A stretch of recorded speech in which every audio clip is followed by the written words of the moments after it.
Hello dear student, today we are going to start a new topic that is motion in one dimension. तो देखते हैं motion in one dimension क्या होता है, but इससे पहले हमें देखना होगा कि पोजीशन क्या होता है, किसी भी ऑब्जेक्ट की पोजीशन कैसे डिफाइन करते हैं या ये क्या होता है। ओके, तो ये एक इमेज आप लोगों को दिख रही होगी। इसमें देखिए क्या है कि इसमें थ्री ऑब्जर्वर हैं, ऑब्जर्वर ए, ऑब्जर्वर बी और एक है ऑब्जर्वर सी। ये कोई एक ऑब्जेक्ट ये कोई एक ऑब्जेक्ट है जिसको मान लेते हैं कि इस पोजीशन पे रखा हुआ है। ओके, और ऑब्जर्वर ए है जो इस ऑब्जेक्ट से 3 मीटर डिस्टेंस पर है, और ऑब्जर्वर बी है इस ऑब्जेक्ट से 4 मीटर डिस्टेंस पर, और ये जो ऑब्जर्वर सी है ये है इस ऑब्जेक्ट से 5 मीटर की डिस्टेंस पे। ओके, तो यदि हम ऑब्जर्वर ए से पूछें कि ऑब्जेक्ट कहाँ है। ओके, और नेक्स्ट ये देखिए डायग्राम, इसमें ये शो किया जा रहा है कि डिस्ट ये डायरेक्शन शो करेगा कि इस डायरेक्शन को हम वेस्ट कहेंगे, इस डायरेक्शन को ईस्ट कहते हैं, इस डायरेक्शन को हम नॉर्थ कहते हैं, इस डायरेक्शन को हम साउथ कहते हैं। ये स्टैंडर्ड नोटेशन होता है। यदि हम कभी भी अपने पेपर पर डायरेक्शन शो करते हैं तो ऐसे ही शो करते हैं। तो यदि हम ऑब्जर्वर ए से पूछें कि ऑब्जेक्ट कहाँ है, तो ये ऑब्जर्वर बोलेगा कि जो हमारा ऑब्जेक्ट है वह 3 मीटर वेस्ट की डायरेक्शन में है, 3 मीटर। यदि हम ऑब्जर्वर बी से पूछें कि ऑब्जेक्ट कहाँ है, तो ऑब्जर्वर बी जो है ये बोलेगा कि ऑब्जेक्ट जो है 4 मीटर साउथ की डायरेक्शन में है। और यदि हम ऑब्जर्वर सी से पूछें कि ऑब्जेक्ट कहाँ है, तो ये बोलेगा कि ये 5 मीटर ईस्ट की डायरेक्शन में है। बट यहाँ क्वेश्चन ये है कि तीनों ऑब्जर्वर से सेम एक ही ऑब्जेक्ट का पोजीशन पूछा जा रहा है, बट आंसर अलग अलग आ रहा है। तो क्या ये तीनों गलत बोल रहे हैं? तो नहीं, ये तीनों सही है।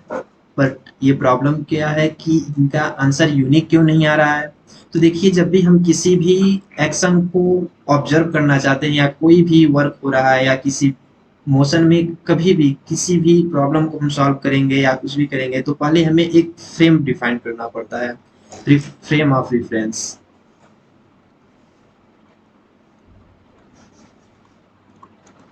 Frame of frame of reference define करना होता है। ये फ्रेम ऑफ रेफरेंस क्या होता है? ये वह रीजन होता है जहां से हमें किसी भी एक्शन या जो भी वर्क हो रहा है उसको ऑब्जर्व करने के लिए, आई मीन यदि हमें ये बताना है कि ये ऑब्जेक्ट कहाँ है, तो इसके लिए हमें सबसे पहले हमें एक फ्रेम डिफाइन करना होगा कि हमें कहाँ से बताना है कि ये ऑब्जेक्ट कहाँ है। मान लीजिए कि हमने डिसाइड किया कि हमें जहाँ ऑब्जर्वर ए है यहाँ से बताना है कि ये ऑब्जेक्ट कहाँ है। तो हमने एक फ्रेम डिफाइन किया कि हमें इस पॉइंट से ही बताना है कि ऑब्जेक्ट कहाँ है। तो यदि हम ऑब्जर्वर ए से पूछेंगे कि ऑब्जेक्ट कहाँ है, तो ये बोलेगा कि 3 मीटर वेस्ट की डायरेक्शन में है। ओके, लेकिन यदि हम ऑब्जर्वर बी से पूछेंगे कि ऑब्जेक्ट कहाँ है, तो अब ये यहाँ से नहीं बताएगा, क्योंकि हमने डिफाइन कर दिया है कि हमें इस पॉइंट से बताना है। हमने एक फ्रेम ऑफ रेफरेंस बनाया है और हमने डिफाइन कर दिया है कि हमें इस पॉइंट से बताना है। तो ये ऑब्जर्वर बी जो है ये पहले इस पॉइंट पर आएगा, उसके बाद यहाँ से ऑब्जेक्ट को देखेगा, ऑब्जर्व करेगा, उसके बाद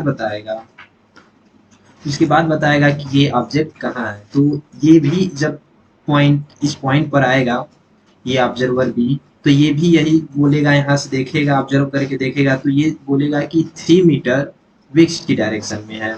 और सेम ऐसे ही यदि ऑब्जर्वर ये जो सी है, ये भी यदि हम इस ऑब्जर्वर सी से भी पूछेंगे कि ऑब्जेक्ट कहाँ है, तो ये भी पहले इस पॉइंट पर आएगा, उसके बाद इसे ऑब्जर्व करके बताएगा। तो इसका भी आंसर सेम होने वाला है कि 3 मीटर वेस्ट की डायरेक्शन में है। तो इस तरीके से तीनों ऑब्जर्वर का जो आंसर होगा जब हम पूछेंगे कि हमारा ऑब्जेक्ट कहाँ है, तो यूनिक आएगा, सेम आएगा। तो हम यहाँ ये जाने कि किसी भी यदि हमें बताना है कि उसका पोजीशन कहाँ है या यदि कोई वस्तु मूव कर रहा है या नहीं, तो इसके लिए मुझे एक फ्रेम ऑफ रेफरेंस डिफाइन करने की ज़रूरत होती है। उसके बाद ही हम बता सकते हैं कि किसी भी ऑब्जेक्ट की पोजीशन क्या है। ओके, तो फ्रेम ऑफ रेफरेंस को हम डिफाइन कैसे करते हैं? ये फ्रेम ऑफ रेफरेंस एक रीजन होता है जहाँ से हम जहाँ से हम किसी भी एक्शन को ऑब्जर्व करते हैं। जैसे हम इस पॉइंट से ऑब्जर्व कर रहे हैं कि ये ऑब्जेक्ट कहाँ है। ओके, तो इसको हम क्या बोलेंगे? Frame of reference. नेक्स्ट हम इसके बाद अब देखते हैं कि हम पोजीशन क्या होता है। ओके, तो पोजीशन फाइंड आउट करने के लिए सबसे पहले हमें एक फ्रेम ऑफ रेफरेंस बनाना होगा और हमें पता है स्टैंडर्ड फ्रेम ऑफ रेफरेंस हमारा कोऑर्डिनेट एक्सिस होती है। तो हम सबसे पहले अपना कोऑर्डिनेट एक्सिस बनाते हैं।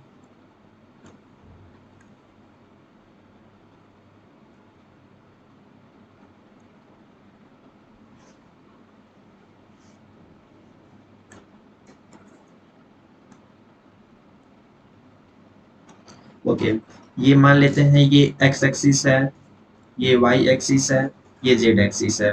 मान लेते हैं कि कोई एक पॉइंट यहाँ है, पॉइंट पी है, और इसका इस पॉइंट तक हमें जाना है। और मान लेते हैं कि एक्स इस पॉइंट पर जाने के लिए हमें एक्स डायरेक्शन में कितना डिस्टेंस चलना पड़ रहा है, टू डिस्टेंस।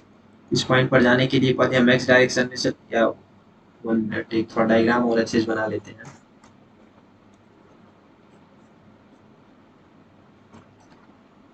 ओके,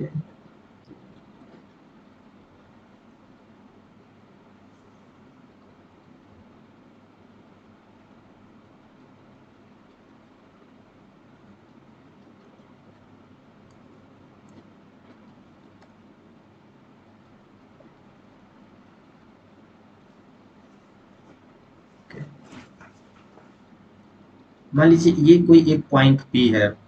यदि हमें इस पॉइंट पर जाना है, ये हमारा फ्रेम ऑफ रेफरेंस का, ये इसको हम ओरिजिन कहते हैं, ओ से डिफरेंट, ओ को से डिनोट किया जाता है। यदि हमें पॉइंट पी तक जाना है, तो हम पॉइंट पी तक कैसे जाएंगे? तो सबसे पहले हम कुछ डिस्टेंस एक्स डायरेक्शन में चलेंगे, उसके बाद कुछ डिस्टेंस हम वाई डायरेक्शन में चलेंगे, उसके बाद हम कुछ डिस्टेंस जेड डायरेक्शन में चलेंगे, तब हम पॉइंट ओ तक, सॉरी पॉइंट पी तक आएंगे। तो हम मान लेते हैं कि एक्स डायरेक्शन में जो डिस्टेंस चले हैं, मान लेते हैं कि 3 मीटर एक्स डायरेक्शन में चले, फिर 2 मीटर हमने वाई डायरेक्शन में चला, और उसके बाद 1 डायरेक्शन जेड डायरेक्शन में चला, तो हमने पॉइंट पी तक आ गया। तो इस पॉइंट पी को हम डिनोट करते हैं ऐसे। सबसे पहले हम डिनोट करते हैं जितना डिस्टेंस हम एक्स एक्सिस पे चलते हैं, उसके बाद जितना डिस्टेंस हम वाई एक्सिस पे चलते हैं, उसके बाद जितना डिस्टेंस हम जेड एक्सिस पे चलते हैं, उसको डिफाइन करते हैं और इस ब्रैकेट में लिखते हैं, और इसको हम कहते हैं पोजीशन। ओके, ये जो हमने कोऑर्डिनेट लिखा है 3,2,1, इसको हम कहते हैं पोजीशन। यानी यदि कोई एक पॉइंट है और यदि हमने इसका इसका पोजीशन ऐसे लिख दें कि ये 2, 5, 7, तो इसका मतलब क्या हुआ? इसका मतलब ये हुआ कि हमें एक्स एक्सिस पे 2 मीटर चलना है, वाई एक्सिस पे 5 मीटर चलना है, और जेड एक्सिस पे 7 मीटर चलना है, और तब हम पॉइंट पी तक आ जाएंगे। तो इसको हम कहते हैं पोजीशन वेक्टर। ये जो, सॉरी, ये पोजीशन कहलाता है। नेक्स्ट हम देखते हैं कि पोजीशन वेक्टर क्या होता है। ओके, जैसे मान लीजिए कि यही पॉइंट पी जो है, इसको हमें पोजीशन वेक्टर के फॉर्म में लिखना है। तो क्या करते हैं कि सबसे पहले तो हम इसको एक लाइन से इसको मिला देते हैं, ज्वाइन कर देते हैं, और ये डायरेक्शन शो करता है। और यदि इसकी पोजीशन वेक्टर को हम आर कैप करें, इसके पोजीशन वेक्टर को हम आर से डिनोट करेंगे। बट ये होता क्या है पोजीशन वेक्टर? देखिए, हमें पता है कि एक्स डायरेक्शन का जो यूनिट वेक्टर होता है उसको हम आई कैप से डिनोट करते हैं। जे डायरेक्शन का जो हमारा यूनिट वेक्टर होता है उसको हम जे कैप से डिनोट करते हैं, और जेड डायरेक्शन का जो होता है उसको यूनिट के कैप से डिनोट करते हैं, यूनिट वेक्टर को। तो अब हम इस तरीके से ना लिखकर इसको एक वेक्टर के फॉर्म में लिखते हैं। किसी एक पॉइंट को, पॉइंट तक जाने के लिए यदि हम एक वेक्टर के फॉर्म में लिखें, तो उसको हम कहते हैं इसका पोजीशन वेक्टर। जैसे कैसे लिखेंगे हम, देखिए, जैसे मान लीजिए कि इस पॉइंट पी का, मान लेते हैं कि, मान लीजिए इस पॉइंट पी का ये हमारा पोजीशन वेक्टर है, सॉरी पोजीशन है, और इस पोजीशन का यदि हमें पोजीशन वेक्टर लिखना है तो कैसे लिखेंगे? पोजीशन वेक्टर को आर से डिनोट किया जाता है, और पोजीशन वेक्टर होता है, पहले ये 2 जो लिखा हुआ है ये क्या है? एक्स एक्सिस पे चले गए डिस्टेंस है, और हमें पता है कि एक्स एक्सिस का जो यूनिट वेक्टर होता है वह आई से डिनोट किया जाता है। तो सेम उसी चीज को हमने ऐसे लिखते हैं। देखिए, हम यहाँ बोल रहे हैं कि 2 मीटर एक्स एक्सिस पे चलते हैं, सेम उस इसी चीज को हम ऐसे लिखते हैं वेक्टर के फॉर्म में। 2 आई कैप ये डिनोट करता है कि हमें 2 मीटर एक्स एक्सिस पे चलना है। ओके, फिर प्लस के साथ लिखते हैं। फिर ये 5 क्या है हमारा? वाई एक्सिस पे चलते हैं 5 मीटर इस पॉइंट पी तक जाने के लिए। तो इस पॉइंट पी तक जाने के लिए यदि हमें वाई एक्सिस पे 5 मीटर चलने हैं, तो इसको हम वेक्टर के फॉर्म में ऐसे लिखते हैं 5j कैप, फिर लिखते हैं प्लस, और ये जो 7 है हमें पता है ये जेड एक्सिस पे चला हुआ डिस्टेंस है, और जेड एक्सिस पे यदि हम 7 मीटर चल रहे हैं तो इसको वेक्टर के फॉर्म में ऐसे लिखते हैं के कैप। तो ये जो लिखा हुआ है वेक्टर, इसको हम कहते हैं position vector of point P. Okay, इसको हम पोजीशन वेक्टर कहते हैं। तो अब हम इसका जनरलाइज फॉर्म यदि देखें कि किसी भी पोजीशन वेक्टर को कैसे लिखेंगे, तो मान लेते हैं कि एक पॉइंट पी है जिसके कोऑर्डिनेट गिवन है एक्स वाई जेड। तो इसका पोजीशन वेक्टर कैसे लिखेंगे? Position vector R, point P का पोजीशन वेक्टर जो होगा इसको लिखेंगे हम X I cap plus Y J cap plus Z K cap. तो इसको हम कहते हैं position vector of this point. Okay, ये होता है पोजीशन वेक्टर, यानी यदि हमें कोऑर्डिनेट के फॉर्म में दिया है तो पोजीशन वेक्टर ऐसे लिखने आना चाहिए।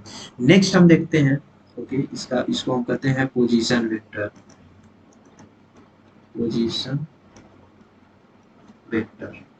नेक्स्ट हम देखते हैं कि डिस्प्लेसमेंट वेक्टर क्या होता है।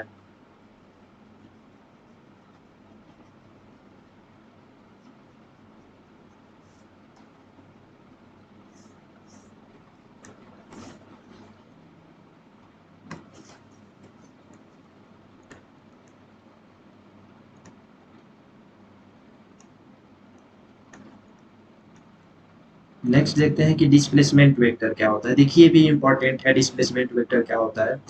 तो यदि हम पहले कोऑर्डिनेट एक्सिस बनाते हैं, ओके, मान लेते हैं कि दो पॉइंट गिवन है, एक पॉइंट P और एक पॉइंट Q गिवन है। तो पॉइंट P के रिस्पेक्ट में यदि हम पॉइंट Q का पोजीशन वेक्टर बताएं, पॉइंट P के रिस्पेक्ट में यदि हम Q का पोजीशन वेक्टर बताएं, तो इसको हम कहते हैं डिस्प्लेसमेंट वेक्टर। और displacement vector frame of reference पे डिपेंड नहीं करता है। ओके, तो पोजीशन वेक्टर हम कैसे फाइंड आउट करेंगे ये ज़्यादा इंपॉर्टेंट है कि यदि हमें दो पॉइंट दे रखा है, यानी P के यदि कोऑर्डिनेट गिवन है समथिंग 3 2 5, और यदि Q पॉइंट के पोजीशन गिवन है मान लेते हैं 8 5 7, तो हम कैसे फाइंड आउट करेंगे पोजीशन वेक्टर? तो उसके लिए एक फार्मूला डिराइव करते हैं। मान लेते हैं कि ये जो हमारा P है इसका पोजीशन वेक्टर ये है, और Q का पोजीशन वेक्टर मान लेते हैं ये है। ओके, तो और हमारा डिस्प्लेसमेंट वेक्टर जो है ये लिखा हुआ है। हमें पता है vector addition of addition triangle, vector का जो एडिशन रूल होता है ट्रायंगल मेथड से जब हम करते हैं, तो रूल ये होता है कि कोई भी दो वेक्टर को जो हमें ऐड करना है तो एक वेक्टर ये लिखते हैं, मान लेते हैं ये कोई वेक्टर है, फिर इस पे एक वेक्टर और लाते हैं ऐसे, और उसके बाद इसको ऐसे मिला देते हैं। तो ये जो होता है इन दोनों के सम के बराबर होता है। ठीक है, तो यदि हम यहाँ रिलेट करें, यदि इस ये जो साइड है इसको ये साइड डिनोट करें, यानी ओके, ये होता है इन दोनों के सम के बराबर। ओके, यदि हम इस साइड को ये साइड डिनोट करें, और ये देखिए ये जो है, ओके, और यदि ये जो साइड है इसको डिनोट करें, डायरेक्शन सेम ऐसे ही है कि इसका जो हमारा हेड है अगले वाले का इस पे टेल है, और ये जो साइड है ये इसको डिनोट करें, तो यहाँ हम लिख सकते हैं कि vector R Q is equal to vector R P plus vector P Q, ये लिख सकते हैं हम। ओके, अब यहाँ से यदि हम vector R P Q find out करें तो क्या आएगा? यदि हम वेक्टर यदि हम सॉरी इस पे यदि हम vector displacement vector find out करना चाहें पी क्यू, तो ये क्या होगा? यहाँ से ये जो है इधर जाएगा, तो ये प्लस में है तो इधर जाएगा माइनस हो जाएगा, vector R Q minus vector R P, और ये हमारा हो गया फार्मूला। यदि कभी भी दो पॉइंट गिवन है, जैसे मान लीजिए ए और बी गिवन है, और यदि इसका पोजीशन वेक्टर गिवन है हमारा आर ए, और इसका पोजीशन वेक्टर गिवन है आर बी, और यदि हमें डिस्प्लेसमेंट वेक्टर फाइंड आउट करना है बी ए का, तो ये हम कैसे फाइंड आउट करेंगे?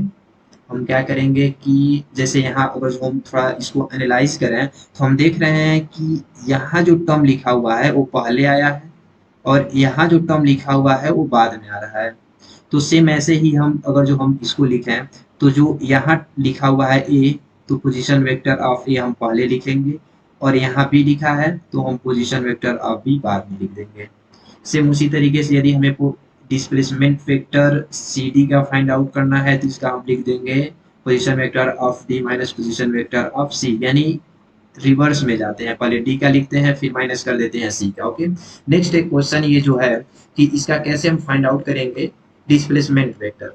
तो देखिए सबसे पहले तो हमें आर का पोजीशन वेक्टर फाइंड आउट कर, सॉरी, पॉइंट पी का पोजीशन वेक्टर फाइंड आउट करना होता है, तो इसका पोजीशन वेक्टर क्या हो जाएगा? यदि हम यहाँ लिखें और P is equal to position vector हो जाएगा यहाँ 3i cap plus 2j cap plus 5k cap. Okay, next यदि हम q का पोजीशन वेक्टर लिखें, तो position vector of q equal हो जाएगा 8i cap plus 5j cap plus 7k cap. Okay, next हमें फाइंड आउट करना है position vector p with respect to q। हम क्या करेंगे? ओके, थोड़ा जगह कम है इसलिए इसमें एडजस्ट करते हैं हम। ओके, तो हम पहले इसकी वैल्यू हमें फाइंड आउट करना है क्या? With p with respect to q, ये वैल्यू फाइंड आउट करना है। तो हमें पता है फार्मूला क्या होता है, vector q minus vector p हो जाएगा। अब इसकी क्या वैल्यू है वो लिखते हैं, जैसे इसकी ये वैल्यू गिवन है, ये वैल्यू गिवन है, तो हम इसके जगह लिख देंगे, पहले यहाँ लिखेंगे 8i cap plus 5j cap plus 7k cap minus ये जो p का पोजीशन वेक्टर ये गिवन है, यहाँ से वैल्यू पुट करेंगे, यहाँ ये हो जाएगा हमारा 3i cap plus 2j cap plus 5k cap. Okay, और हम जब इसको कैलकुलेट करेंगे तो हमें पता है वेक्टर के कैसे सम या माइनस करते हैं, आप लोग वेक्टर चैप्टर में पढ़े होंगे। तो यदि हम देखें तो इसको इसमें से माइनस करेंगे हम, तो क्या आ जाएगा? यहाँ आ जाएगा 5i कैप, इसको इसमें से माइनस करेंगे तो आ जाएगा प्लस 3j कैप, और ये हो जाएगा प्लस 2k कैप। तो इस तरीके से हम फाइंड आउट करते हैं displacement vector. Okay, so next हमारा जो अगला टॉपिक है वो है कि रेस्ट एंड मोशन क्या है, यानी हम कैसे बोले। ओके, क्वेश्चन ये है कि जैसे मान लीजिए कि एक यहाँ पर, ओके, मान लीजिए कि एक ये ट्रेन है जो कि आप लोगों को इमेज में भी दिखाया गया है, बट हम यहाँ एग्जांपल लेते हैं। मान लीजिए यहाँ एक ट्रेन है और यहाँ पर एक आदमी ए और एक आदमी बी यहाँ बैठे हुए हैं, या यहीं लिख लेते हैं। मान लीजिए कि एक आदमी ए यहाँ है और एक आदमी बी यहाँ है, इस बोगी में बैठे हुए हैं, और एक आदमी सी जो है ये इस प्लेटफॉर्म पर खड़ा है। ओके, यदि हम यदि हम आदमी सॉरी यदि हम ए से ये ए है और ये बी है, यदि हम ए से पूछें कि बी रेस्ट पे है या मूव कर रहा है, तो ए क्या कहेगा? बी क्या है? रेस्ट पर है। लेकिन ओके, ट्रेन मूव कर रहा है बी वेलोसिटी से, लेकिन यदि हम ऑब्जर्वर सी से पूछें कि बी रेस्ट पे है या मूव कर रहा है, तो ये बोलेगा कि ये क्या कर रहा है? मूव कर रहा है।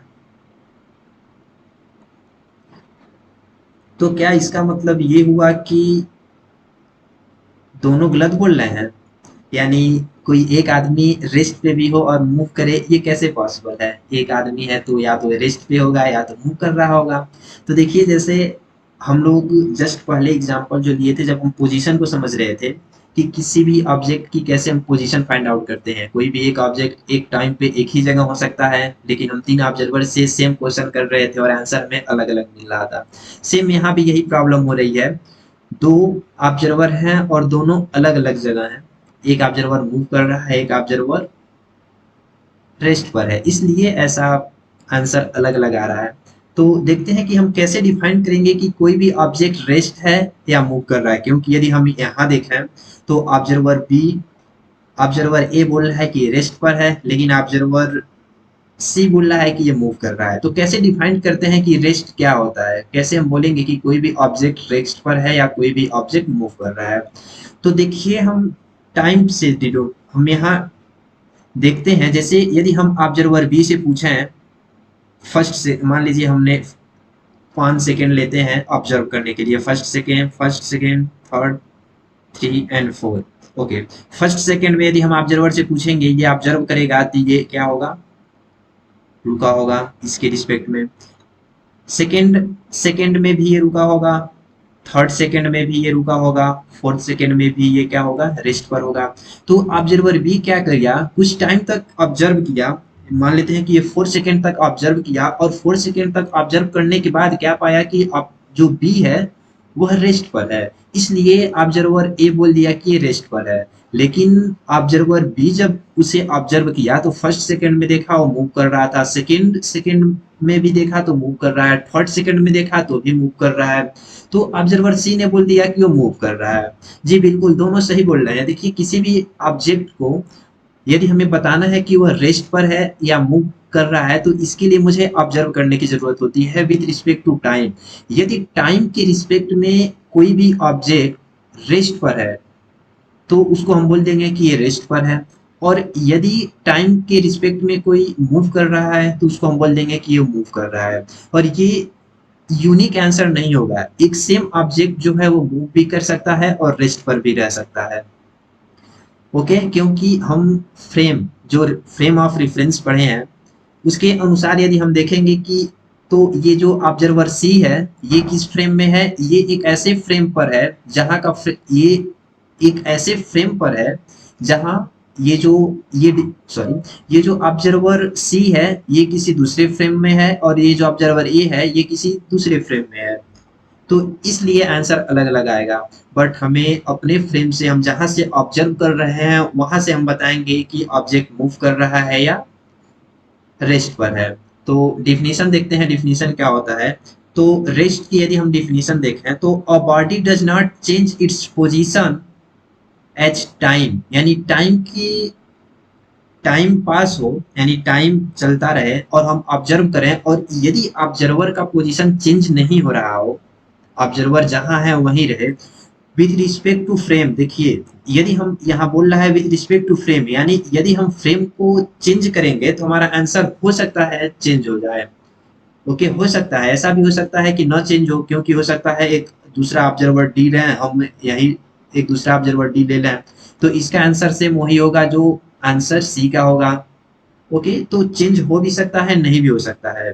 तो हम क्या बोलेंगे इसको कि हमारा बॉडी रेस्ट पर है। यानी डिफिनीशन हम ऐसे देंगे कि कोई भी if a body does not change its position time passing with respect to frame of reference. Okay, यानी कोई भी ऑब्जेक्ट है तो उसको हम ऑब्जर्व करेंगे, टाइम के रिस्पेक्ट टाइम को पास टाइम हम देखेंगे, टाइम चलता रहे, और देखेंगे कि उस ऑब्जेक्ट की पोजीशन चेंज हुई या नहीं। यदि पोजीशन चेंज हुई है तो हम उसको रेस्ट बोलेंगे, सॉरी, यदि पोजीशन चेंज हो गई है तो हम उसको बोलेंगे कि ये बॉडी मूव कर रही है, और यदि पोजीशन चेंज नहीं है तो हम बोलेंगे कि वो बॉडी रेस्ट पर है। ओके, नेक्स्ट हम देखते हैं टाइप ऑफ मोशन। मोशन कितने टाइप्स के होते हैं। तो मोशन देखिए 3 टाइप होता है। फर्स्ट होता है वन डायमेंशन मोशन, जो कि हम यहाँ डिटेल में रीड करेंगे।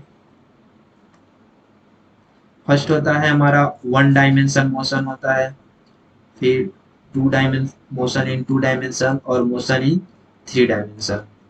हम मोशन इन वन डायमेंशन को डिटेल में पढ़ेंगे, but motion in one dimension and motion in 3 dimension क्या होता है इसका थोड़ा सा हम डिफिनीशन देखेंगे क्या होता है। ओके, तो फर्स्ट हम देखते हैं motion in one dimension.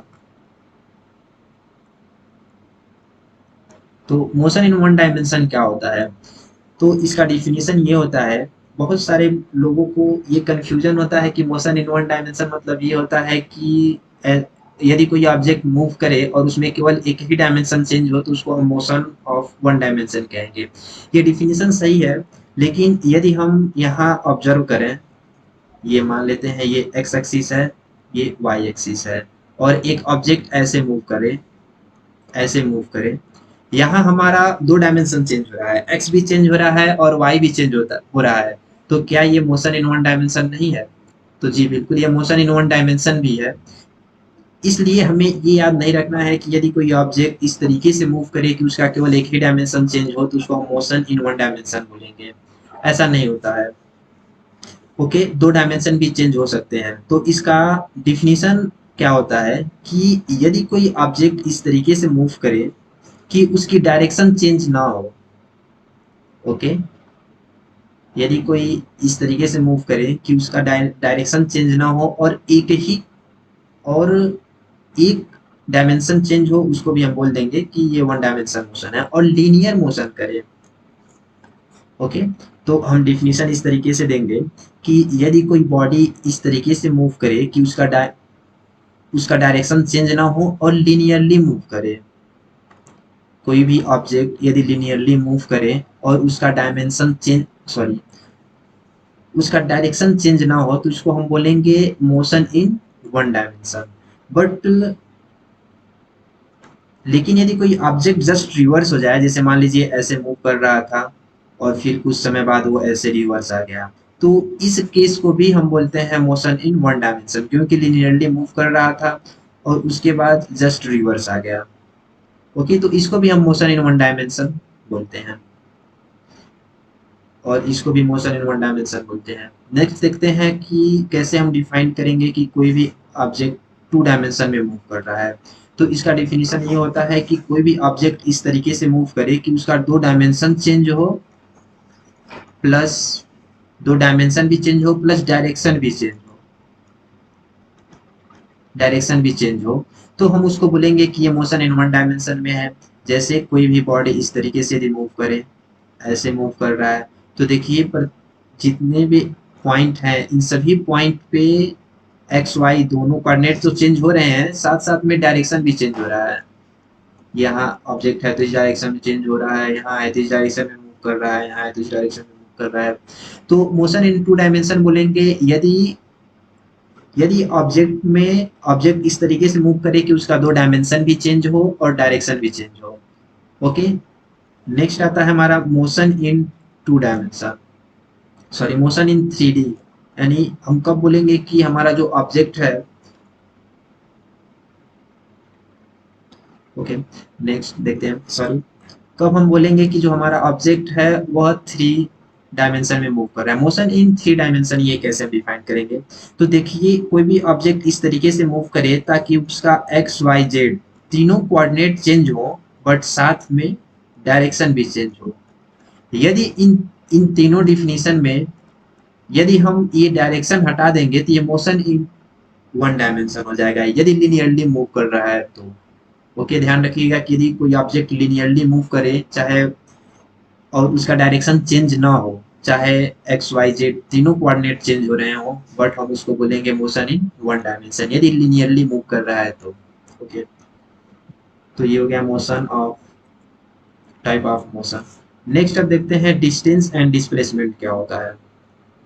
Okay, तो फर्स्ट देखते हैं डिस्टेंस क्या होता है। जैसे मान लीजिए कि कोई एक ऑब्जेक्ट है जो कुछ इस तरीके से मूव कर रहा है,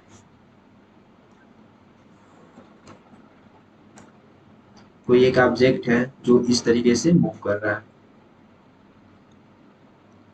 तो डिस्टेंस को हम डिफाइन करते हैं। इसको मान लेते हैं ये हमारा इनिशियल पॉइंट है जहां से ऑब्जेक्ट मूव करना शुरू हुआ, और ये है फाइनल पॉइंट जहां तक हमें ऑब्जेक्ट की ये डिस्टेंस पॉइंट है, मतलब यहाँ तक ऑब्जेक्ट को आना था, ये हुआ फाइनल पॉइंट। ओके, तो ऑब्जेक्ट का ये जो पाथ है कुछ इस तरीके से चल रहा होगा, और इस पाथ का जो लेंथ होता है उसको हम बोलते हैं कि ऑब्जेक्ट इतना डिस्टेंस कवर किया, इसको हम बोलते हैं distance.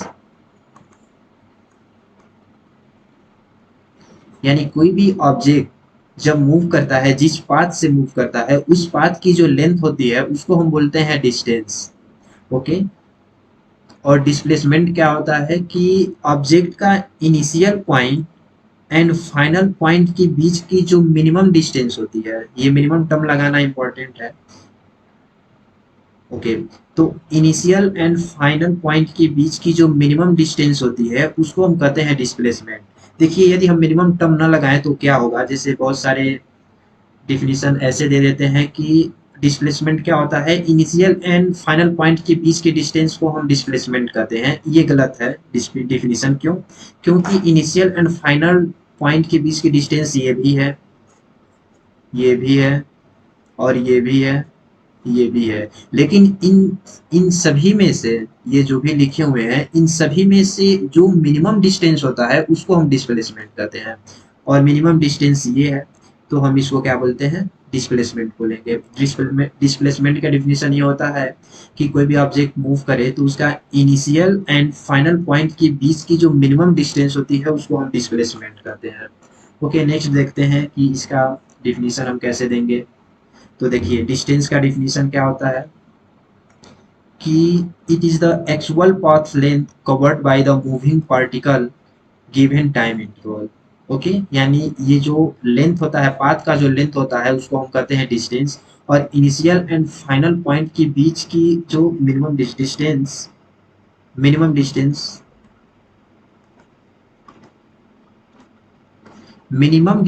Between initial and final position के बीच का जो मिनिमम डिस्टेंस होता है उसको हम क्या कहते हैं, डिस्प्लेसमेंट कहते हैं। तो नेक्स्ट एक क्वेश्चन सॉल्व करते हैं, उससे पहले एक और एग्जांपल ले लेते हैं। जैसे मान लीजिए कि कोई भी ऑब्जेक्ट इस तरीके से मूव किया, एक सर्कल पे मूव कर रहा है, और सर्कल का रेडियस मान लेते हैं r है, और ये सेमी सर्कल पे मूव किया है, और हमें बताना है डिस्टेंस क्या होगा। इसका डिस्टेंस बताना है और डिस्प्लेसमेंट बताना है।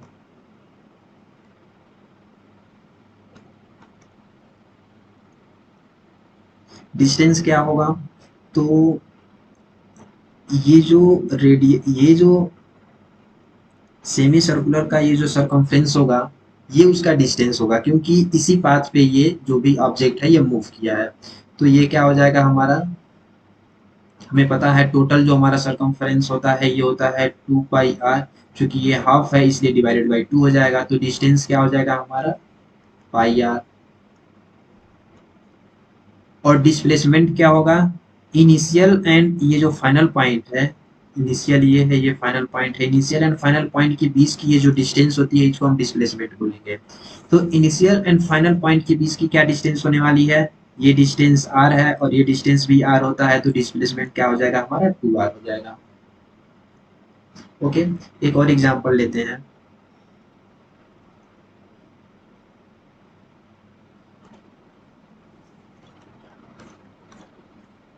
ओके, एक ऑब्जेक्ट इस तरीके से मूव करे, ये इसका इनिशियल पॉइंट है, मान लीजिए कि ऐसे मूव किया और सेम पॉइंट पर आ गया, यानी initial and final position same हो गई। तो डिस्टेंस क्या होगा, हमें बताना है डिस्टेंस क्या होगा और displacement.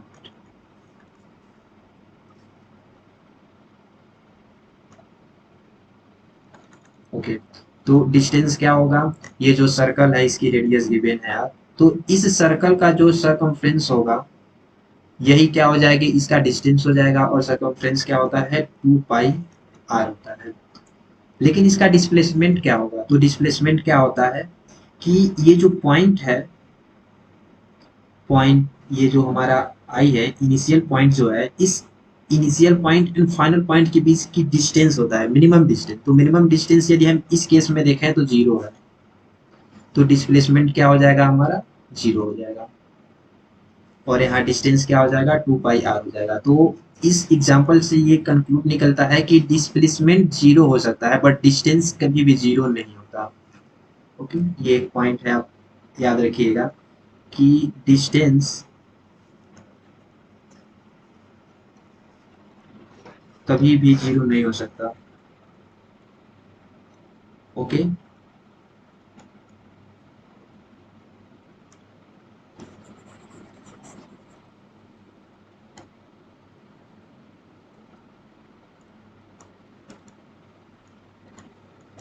Distance and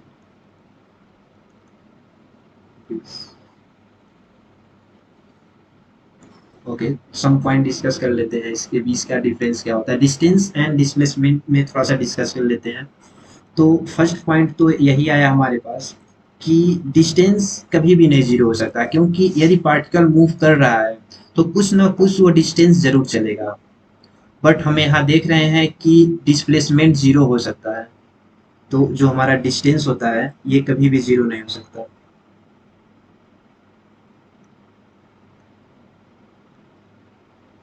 but displacement में भी जीरो। ओके, नेक्स्ट एक और एग्जांपल लेते हैं।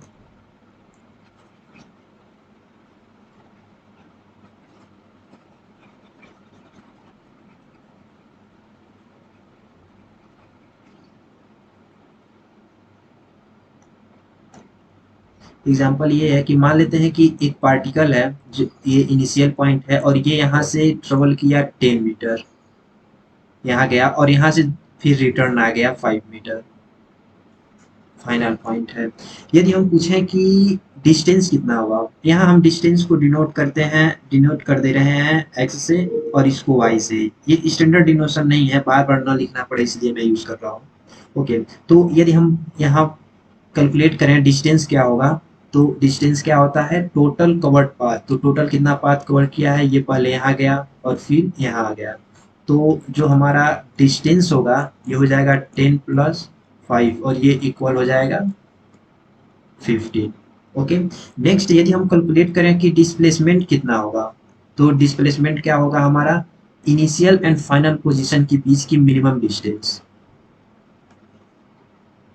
और ये है हमारा मिनिमम डिस्टेंस, ये होगा हमारा डिस्प्लेसमेंट। और ये कैसे कैलकुलेट होगा, इसमें से इतना हमें माइनस करना होगा, तो इसमें से हमने इतना माइनस कर दी, तो ये क्या आ जाएगा हमारा 15 आ गया। ओके, एक और एग्जांपल लेते हैं।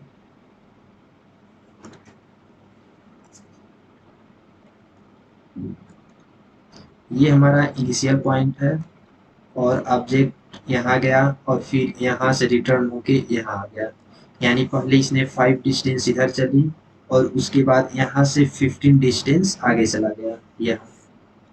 तो यदि अब हम यहाँ कैलकुलेट करें कि हमारा डिस्टेंस क्या होगा, तो डिस्टेंस क्या होने वाला है कि हमारा डिस्टेंस ये टोटल पाथ होने वाला है यहाँ से यहाँ तक, तो कैलकुलेट करेंगे तो इतना प्लस इतना, तो ये हो जाएगा 5 + 15 इज इक्वल टू 20 आ जाएगा। लेकिन यदि हम फाइंड आउट करना चाहें डिस्प्लेसमेंट, तो डिस्प्लेसमेंट क्या होगा, यहाँ इनिशियल एंड फाइनल पोजीशन के बीच की जो डिस्टेंस होती है इसको हम क्या बोलते हैं, डिस्प्लेसमेंट बोलते हैं।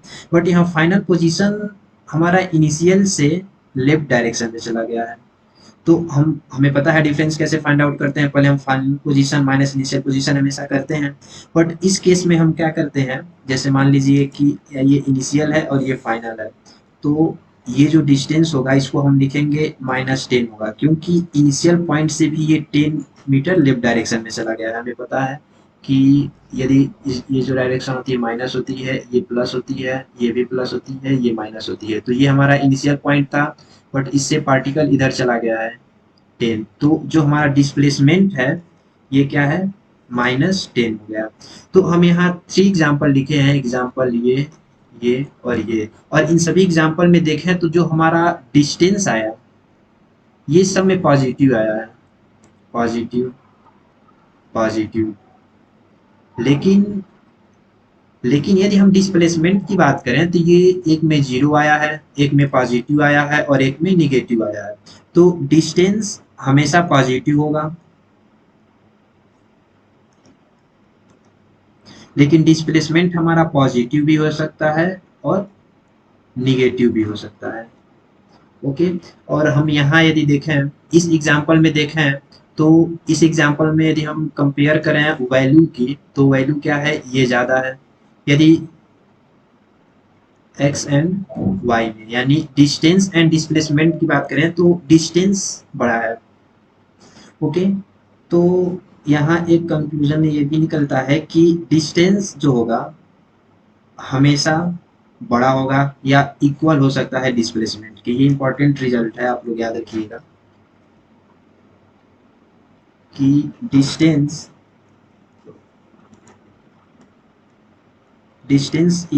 डिस्टेंस या तो बड़ा होगा या इक्वल होगा डिस्प्लेसमेंट के।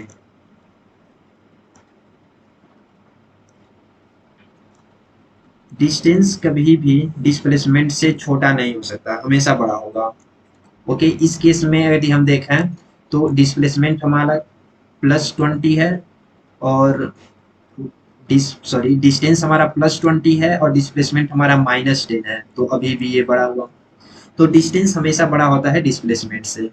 और एक ओके, नेक्स्ट पॉइंट जो है, और हमें पता है कि जिसमें डायरेक्शन होता है उसे वेक्टर कहते हैं, तो ये हमारा वेक्टर क्वांटिटी होता है। ये हमारा वेक्टर क्वांटिटी होता है और ये इसमें डायरेक्शन नहीं होता है तो इसको हम क्या कहते हैं, ये जो डिस्टेंस होता है ये स्केलर क्वांटिटी होता है। तो वेक्टर में डायरेक्शन क्यों है, हम ऐसा क्यों बोल रहे हैं कि डिस्प्लेसमेंट में डायरेक्शन क्यों होता है, क्योंकि देखिए ये इनिशियल से फाइनल पोजीशन के बीच की डिस्टेंस होती है, बट डिस्प्लेसमेंट को हम ऐसे डिनोट करते हैं, यहाँ से ये हुआ, यानी इसकी डायरेक्शन इनिशियल से फाइनल पोजीशन की डायरेक्शन में होती है। ओके, तो ये सब कुछ पॉइंट हैं जो कि डिस्टेंस एंड डिस्प्लेसमेंट में डिफरेंस शो करते हैं। नेक्स्ट हम एक और एग्जांपल लेते हैं। एक एग्जांपल है कि a body move over 1/4 of a circle. Okay, तो फर्स्ट हम एक सर्कल बना लेते हैं।